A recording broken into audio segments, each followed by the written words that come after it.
Vigacel, distribuidor autorizado Telcel, presenta.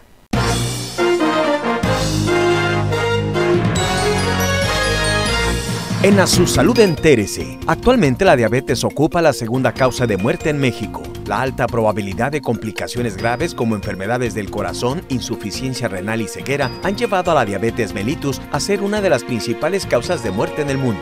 En entrevista, el doctor Antonio Magaña, cardiólogo, nos explica las medidas de prevención que debe tomar las personas con diabetes tipo 2.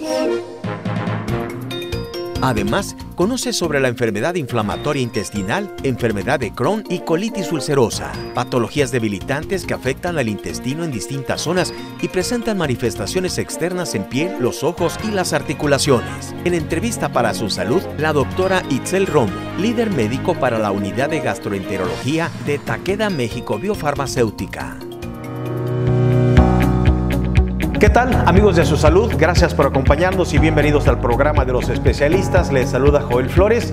Y bueno, vamos a iniciar con nuestro programa del día de hoy. Tenemos una primera entrevista. Platicaremos con el doctor Antonio Magaña Serrano, que por cierto ya lo tengo en línea. Y vamos a platicar con él. Él es miembro y titular de la Sociedad Mexicana de Cardiología. Vamos a platicar en relación a lo que es la diabetes. En días pasados fue el Día Mundial de la Diabetes y bueno, vamos a conocer el día de hoy que la diabetes es el principal factor de riesgo pues, para insuficiencia cardíaca y para enfermedad renal crónica. Doctor Antonio Magaña Serrano, gracias por esta entrevista. Platiquemos de diabetes o platíquenos de diabetes. Sabemos que actualmente ocupa el segundo lugar de muerte en México y que bueno, es el 75% de los pacientes con diabetes fallecen por enfermedades del corazón. ¿Cómo le va, doctor? ¿Cómo estás, Joel? Muy buenas tardes a todo tu auditorio. Gracias por la invitación.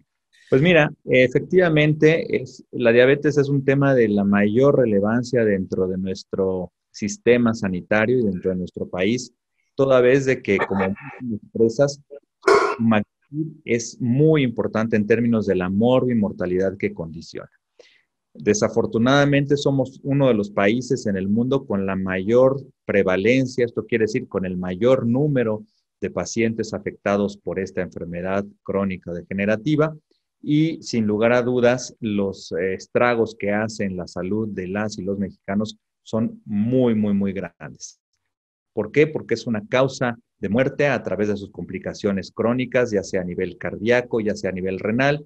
¿Por qué? Porque es una causa de discapacidad, es una causa de enfermedades como la ceguera, como las amputaciones derivadas de la mala circulación periférica de nuestras piernas, como la insuficiencia renal terminal que requiere diálisis, y algo que es muy importante y que quizás no se ha publicitado tanto en los últimos años, es una causa muy frecuente de insuficiencia cardíaca, que es un problema del aparato cardiovascular mayúsculo y que hoy por hoy lo estamos visualizando cada vez más.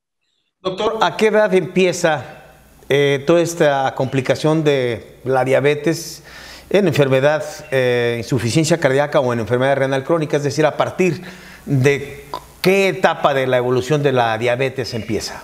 Hay diferentes tipos de diabetes. La diabetes tipo 1, que no vamos a hablar en esta entrevista de ellas, la diabetes que aparece desde la infancia, y los pacientes que viven con diabetes tipo 2 o no insulino dependientes, que esos son pacientes habitualmente que van a desarrollar diabetes en la edad adulta, pero estamos hablando de edad adulta a partir de los 25 o 30 años. Cuando un paciente empieza a desarrollar diabetes tipo 2, si lo dejamos a su historia natural, es decir, si el paciente no recibe el tratamiento en forma temprana, no se diagnostica a tiempo y se trata mal o no se trata, como desafortunadamente sucede en muchos de nuestros casos, pues bastan 5 años de evolución para que estos pacientes puedan desarrollar alguna complicación crónica. Es decir, esto puede ser tan grave porque imaginémonos un paciente que a los 30 años debuta como diabético y que no hace nada porque inicialmente no tiene síntomas, porque inicialmente no tiene ninguna alerta que lo haya llevado al hospital o demás, pero que continúa con malos hábitos, sedentario, obeso, sin cuidar la dieta, etcétera.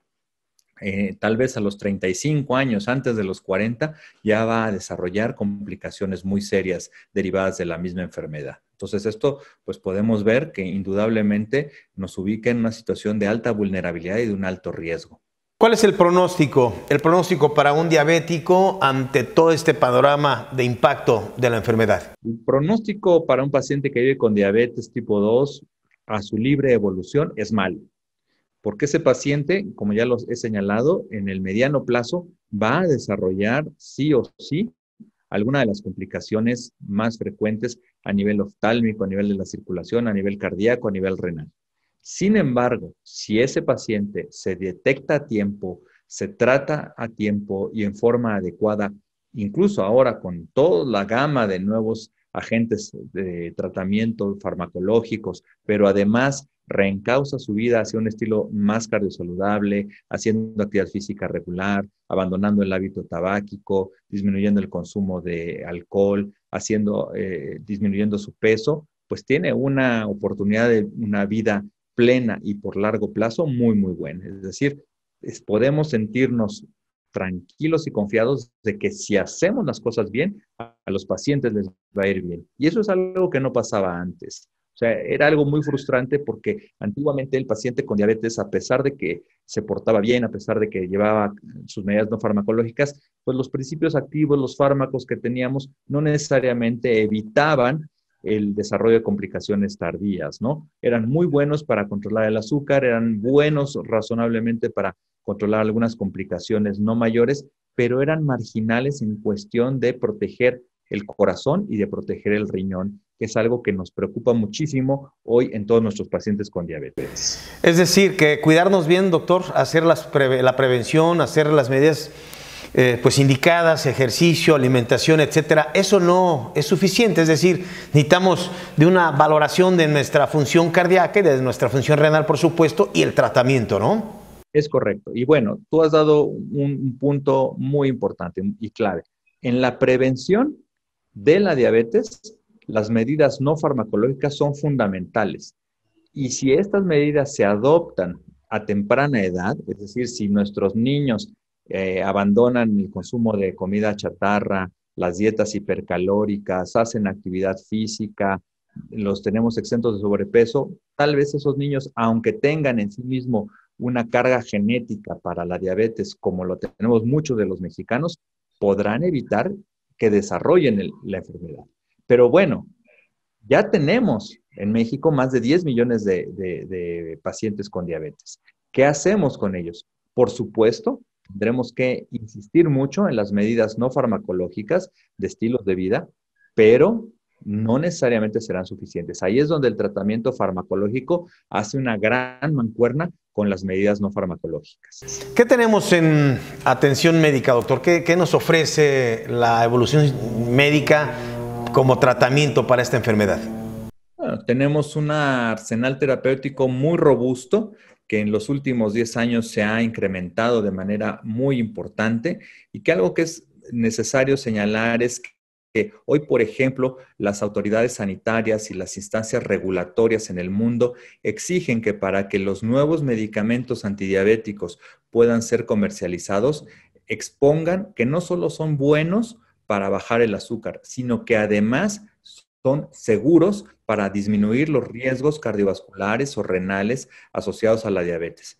Y en los últimos años, y particularmente en los últimos 5 años, se han incorporado algunas sustancias activas que no solamente han demostrado ser seguros, sino que tienen adicionalmente un papel protector con nuestros pacientes. Y eso es una muy buena noticia que hoy por hoy, pues los médicos, no solo los cardiólogos, los endocrinólogos, los internistas, los nefrólogos, los médicos generales, todos los que atendemos pacientes que viven con diabetes, pues estamos de plácemes porque tenemos mejores opciones terapéuticas para nuestros pacientes. Claro, no hay una receta universal de cocina, no todos los pacientes se van a tratar de la misma forma ni con los mismos medicamentos, y es por eso que más allá de hoy, en este momento, enlistar a estos fármacos o de dar nombres o marcas y demás, que no es el objetivo de estas charlas, sí es el objetivo de decir que hoy por hoy los médicos estamos conscientes, capacitados, tenemos la evidencia desde nuestra mano y les hacemos una invitación a toda la gente que vive con diabetes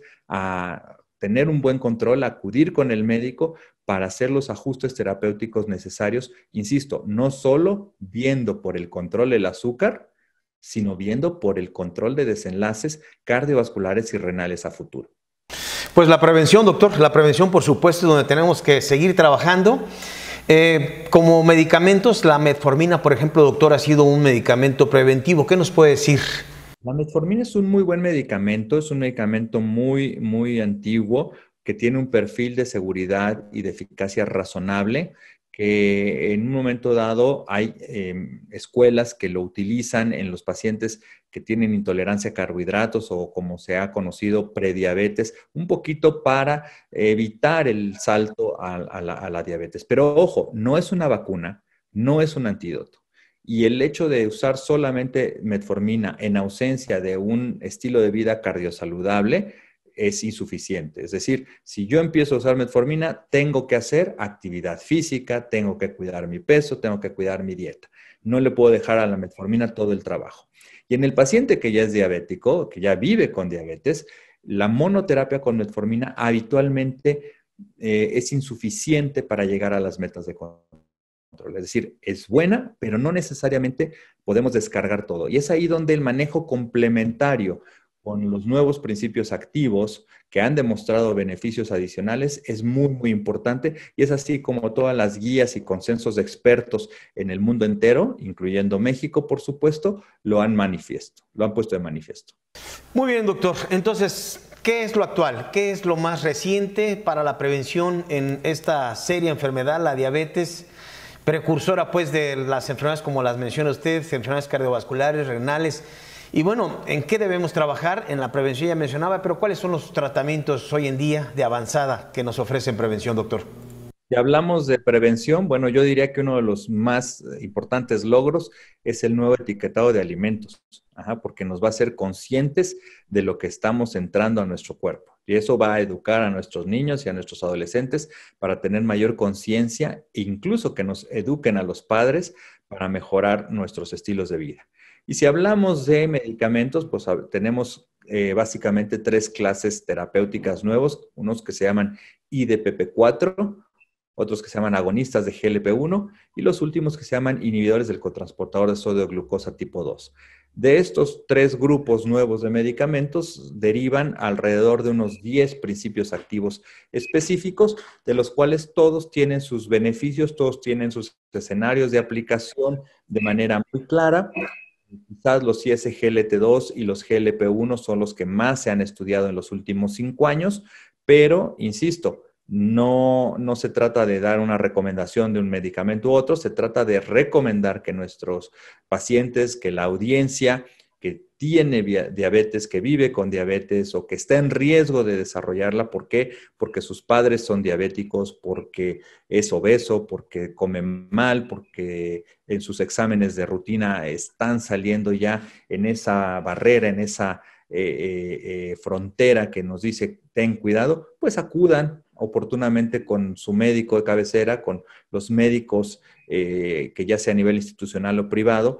Estamos hoy por hoy, insisto, capacitados y conscientes de cómo atender de manera temprana y oportuna este problema. Hoy por hoy, las instituciones de salud cuentan con un nuevo compendio nacional de medicamentos que permite que muchos de los pacientes pues tengan acceso a principios activos de avanzada y eso es una muy, muy buena noticia. Doctor, seguramente el público se pregunta, bueno, ¿cuándo es oportuno visitar a mi médico? En este caso al internista, ¿no? Que sería el médico seguramente de primer contacto o el médico familiar. Desde el médico familiar, el médico de primer contacto, que es la primera puerta de entrada a los sistemas de salud, ya hoy por hoy en situaciones tan frecuentes como la hipertensión, como la diabetes, están capacitados para hacer un abordaje inicial importante. Entonces, no esperemos solamente ser vistos por el endocrinólogo, el internista, el cardiólogo, el nefrólogo, no. Empecemos a acercarnos con el médico de familia, con el médico de cabecera, y si en el escrutinio inicial, clínico, más unos exámenes de laboratorio básicos, se encuentran datos de alerta o alarma, pues ya serán los pacientes canalizados a otros niveles de atención. ¿Desde cuándo? Pues yo diría prácticamente desde toda la vida, pero No debe pasar en un adulto por arriba de los 20 años un año sin que acuda al médico para un chequeo general, aún en ausencia de síntomas. Y eso es algo que abona hacia una cultura de la prevención. Por lo menos una visitada al año a nuestro médico de confianza, a nuestro médico de cabecera, para que nos explore, nos pueda checar si no tenemos hipertensión, si no tenemos principios de diabetes, si nuestro colesterol está normal. Eso es lo más adecuado y responsable. Si ya se detectan algunos de los padecimientos, pues depende del padecimiento específico y depende del estadio en donde estemos, las visitas se pueden hacer mucho más frecuentes.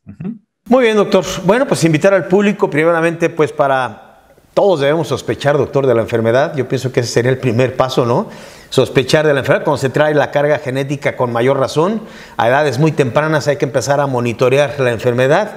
Visitar, si sabemos que es asintomático en sus etapas iniciales, es oculto, es silencioso el problema o la enfermedad, por lo que debemos ir a buscarla seguramente, ¿no? Hacer todos los cuidados que usted menciona y pues apegarnos a los tratamientos, desde luego, después de visitar al médico, y si es que resultamos positivos pues a esta enfermedad. Es correcto. Conocer a nuestra familia, conocer a nuestro entorno, saber de qué murieron nuestros abuelos, saber si nuestros padres son enfermos o no, vigilar qué es lo que estamos haciendo, monitorear nuestra actividad física, hacer actividad física de forma regular, cuidar nuestra alimentación, es la clave para una mejor vida. Y si desafortunadamente tenemos ya una enfermedad, pues hacer una vinculación con nuestro médico de confianza a nivel institucional o privado, hacer seguimiento a las recomendaciones, utilizar los medicamentos en forma adecuada y pensar que estos padecimientos son crónicos y que no son de un día para otro y que se pueden controlar muy bien, pero que no se curan, pues son las claves para el éxito y para una vida muy larga con calidad. Muy bien, es el doctor Antonio Magaña Serrano, cardiólogo, miembro de la Sociedad Mexicana de Cardiología. Y bueno, le quiero agradecer, doctor, por esta información. Muchas gracias, Joel. Que tengan excelente tarde. Gracias, doctor. Vamos a nuestra primera pausa comercial. Regreso con usted aquí en A Su Salud, el programa de los especialistas por cortesía de Digacel, distribuidor autorizado Telcel. Feliz Año Nuevo 2021. El año 2020 nos ha enseñado a valorar el preciado tesoro de la salud. Que el año nuevo 2021 nuestro propósito sea preservarla tanto individual como familiarmente, observando hábitos alimenticios saludables, incorporar el ejercicio a nuestro estilo de vida, así como darle al cuerpo y a la mente descanso a través del sueño reparador. Se dice fácil, el reto es lograrlo. A Su Salud, el programa de los especialistas, les desea salud, amor, prosperidad y un feliz año nuevo 2021, marcando la pauta, invitándole a seguir informado y actualizado de los avances médicos en materia de protocolos, tratamientos y tecnología. Disfruta el doble de gigas con tus recargas amigo de Telcel. Con 300 pesos tienes 8 gigas y con la de 500 tienes 12 gigas. Digacel, distribuidor autorizado Telcel. Visítanos en nuestra tienda matriz en Chapultepec 125, Colonia Lafayette, casi esquina Vallarta. Vigencia el 31 de diciembre del 2020. Consulta términos, condiciones, políticas y restricciones en telcel.com. Sabores, olores, textura, colores. 28 años compartiendo la tradicional cocina mexicana. Desayunos, champurrado y café de olla. Moles, platillos típicos regionales y de la casa Chamorro Especial. Guste del buen comer con el inigualable sazón de la Casa de los Moles. En un ambiente amigable y familiar. La Casa de los Moles. Tradición culinaria mexicana desde 1989. Diagonal Isabel Prieto, número 766, Casi Américas. Teléfono 3642-7064.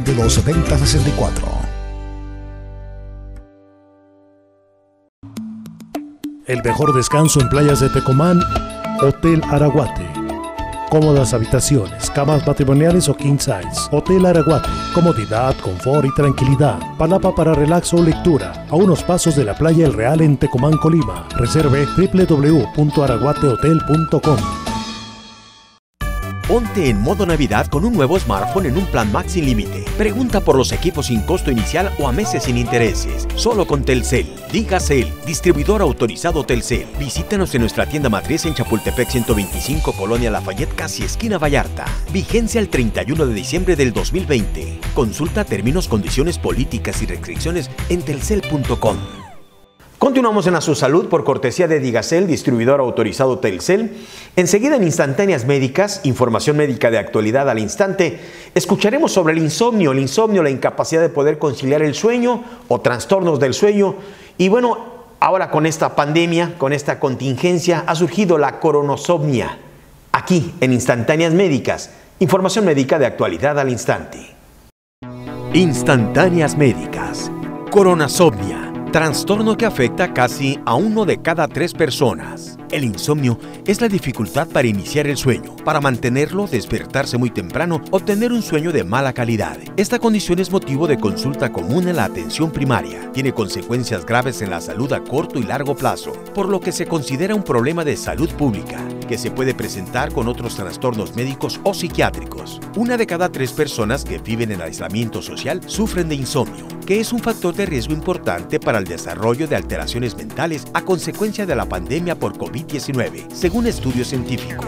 Existe un aumento significativo de síntomas relacionados al estrés, ansiedad, depresión, insomnio, irritabilidad y miedo. E incluso se ha implementado el término coronosomnia para esta alteración de la calidad y cantidad del sueño secundario a esta crisis sanitaria. En el estudio Prevalencia de síntomas de sueño y riesgos de apnea obstructiva del sueño en México, se encontró que un 28.4% de la población estudiada duerme menos de 7 horas, afectando más a los hombres que viven en zonas urbanas y en Ciudad de México.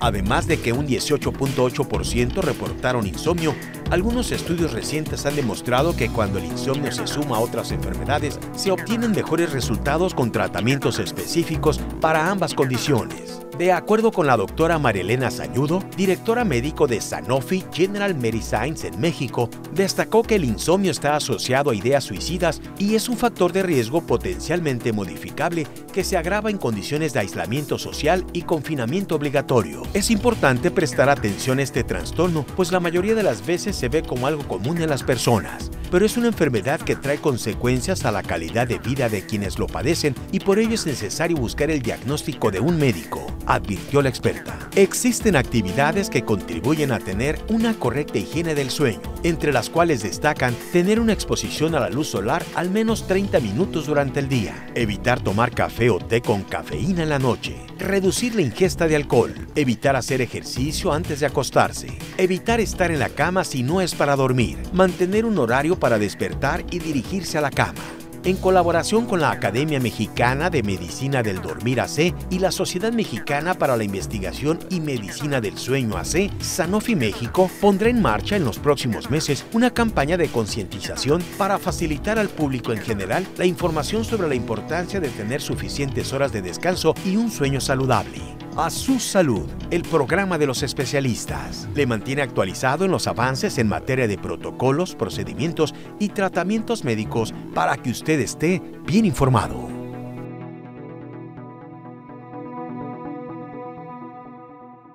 Vamos a nuestra pausa comercial por cortesía de Digacel, distribuidor autorizado Telcel.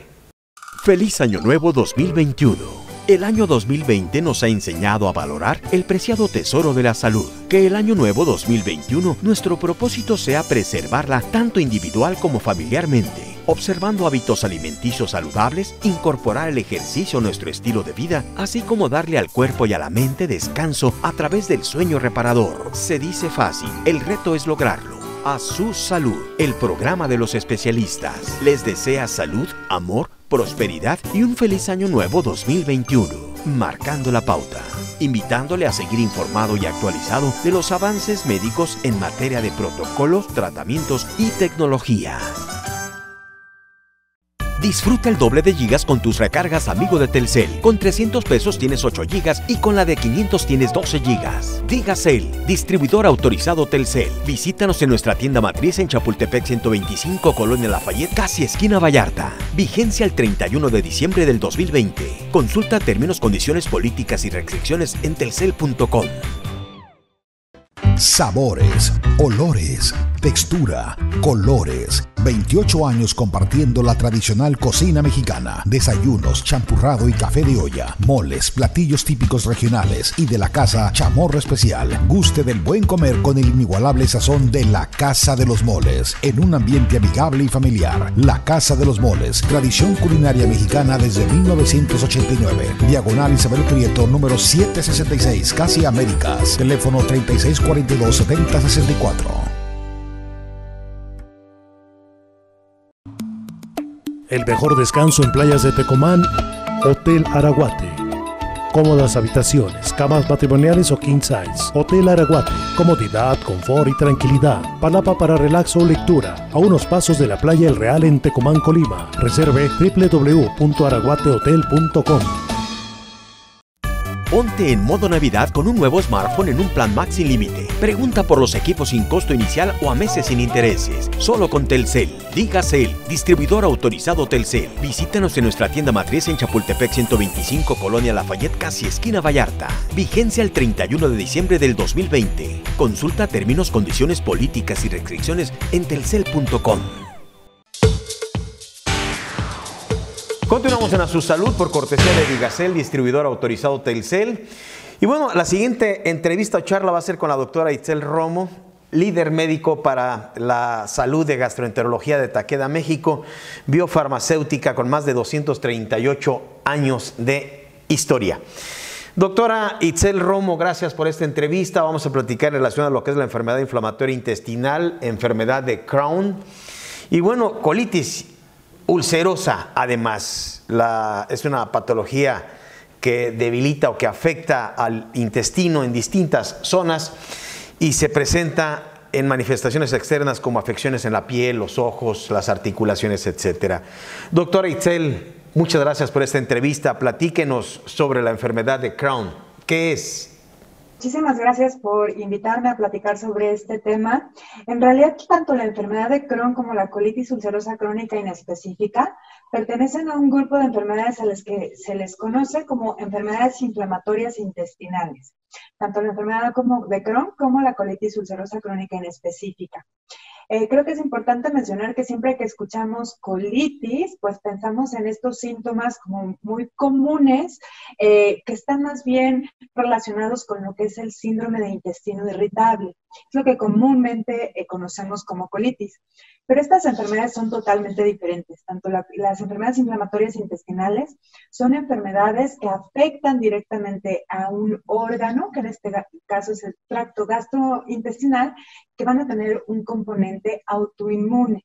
Entonces, creo que siempre es muy importante hacer esta diferencia porque pues, la mayoría de los mexicanos sufrimos de síndrome de intestino irritable y además porque es importante mencionar que algunos de los síntomas de la comúnmente colitis o síndrome de intestino irritable puede ser síntomas también de la enfermedad inflamatoria intestinal.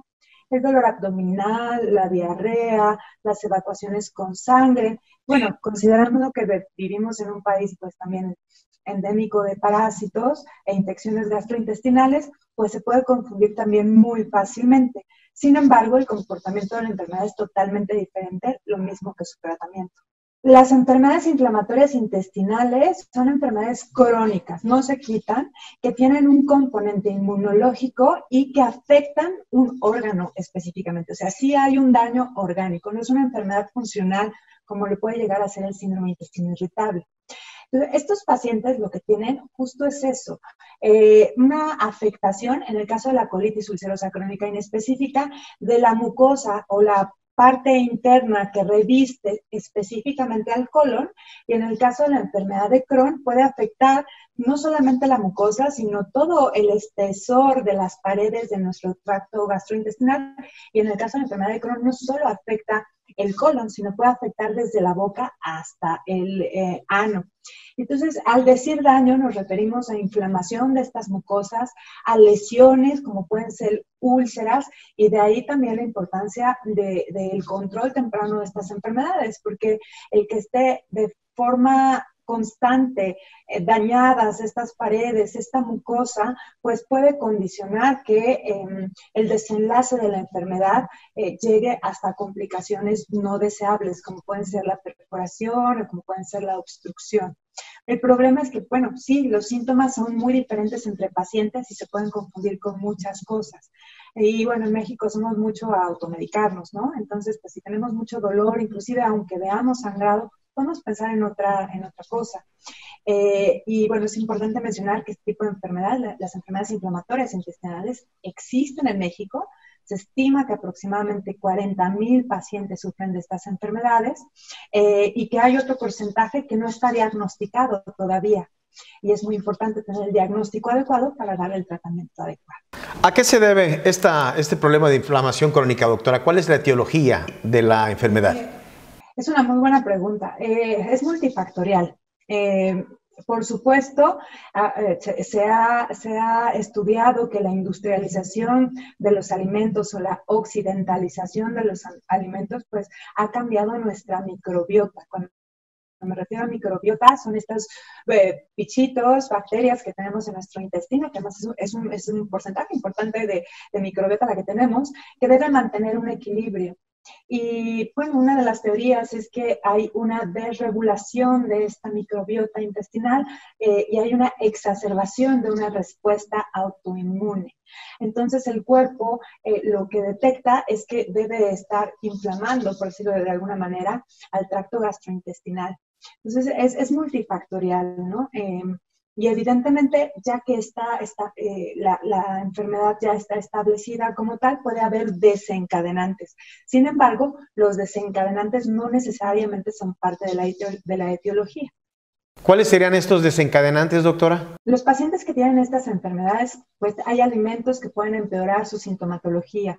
Evidentemente, si no hay un apego al tratamiento adecuado, creo que eso es lo más importante, pues son enfermedades que no se van a quitar, son crónico-degenerativas y que cursan de forma natural con periodos de remisión o donde no hay síntomas de la enfermedad y periodos de exacerbación, donde a pesar del tratamiento pueden existir los síntomas de esta enfermedad.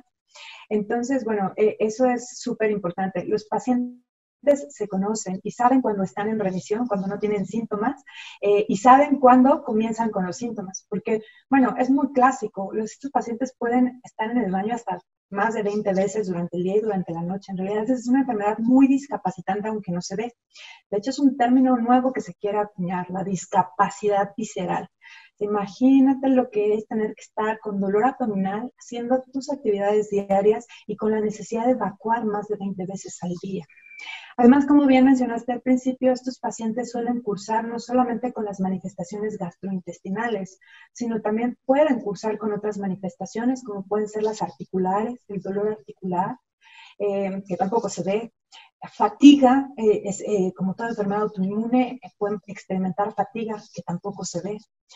Entonces, realmente es una vida muy compleja para los pacientes que tienen esta enfermedad y es muy difícil el diagnóstico por lo mismo. Enfermedad inflamatoria intestinal, ¿cuál es el pronóstico, doctora, para esta enfermedad?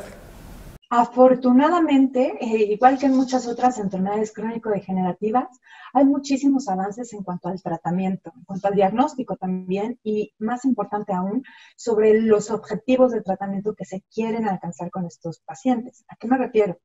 Antes, lo que se pretendía con estos pacientes era decir que el paciente no tenga síntomas, que no tenga esta discapacidad visceral para que pueda ser funcional. Que además cabe mencionar que la mayoría de estos pacientes están en su vida, cuando son diagnosticados, están en su vida productiva. Entonces, antes lo único que se buscaba era controlar los síntomas, ya había algunos tratamientos. Podemos dividir de forma muy general los tratamientos como terapias no avanzadas y terapias avanzadas, dependiendo de la severidad de la enfermedad, que la severidad la va a determinar estos síntomas, ¿no? Entonces, para cuando la enfermedad es leve, hay un determinado tipo de medicamentos. Cuando la enfermedad es de moderada a severa, hay otro grupo de tratamientos que se llaman terapias avanzadas. Entonces, en los últimos años se han desarrollado muchísimas de estas terapias avanzadas. Entonces, antes nada más se quería quitar los síntomas y además no se quería llegar a estas terapias avanzadas a veces por miedo, porque cuando escuchamos la palabra biológico, pues sobre todo a los pacientes también es algo que no es común, ¿no? Cuando es una vía de administración diferente a la oral, a la tomada, puede causar temor entre los pacientes. Pero hoy sabemos que estas nuevas terapias biológicas cada vez son más selectivas y además nos ayudan a alcanzar no solo la mejoría de los síntomas, sino otros factores que van a ayudar que la enfermedad o la predicción de esta enfermedad sea más positiva, como pueden ser que no nada más se quiten los síntomas, sino que ya no haya lesiones en la mucosa, que se quiten, a lo que llamamos remisión endoscópica, que ya no haya lesión de todo la pared del tubo digestivo, que le llamamos que haya remisión transmural. Y más aún, que por ejemplo, la célula que está dañada, que está inflamada por los tratamientos, logre parecerse lo más posible a una célula normal. Si alcanzamos todos estos objetivos de tratamiento, pues los pacientes permanecen en remisión por más tiempo. Y los tratamientos, pues al tener mayor duración, hacen que la enfermedad sea más llevadera y con menos tasas de hospitalización y de complicaciones. Muy bien, doctora. Entonces, enfermedad inflamatoria intestinal, enfermedad de Crohn o colitis ulcerativa o ulcerosa, ¿verdad?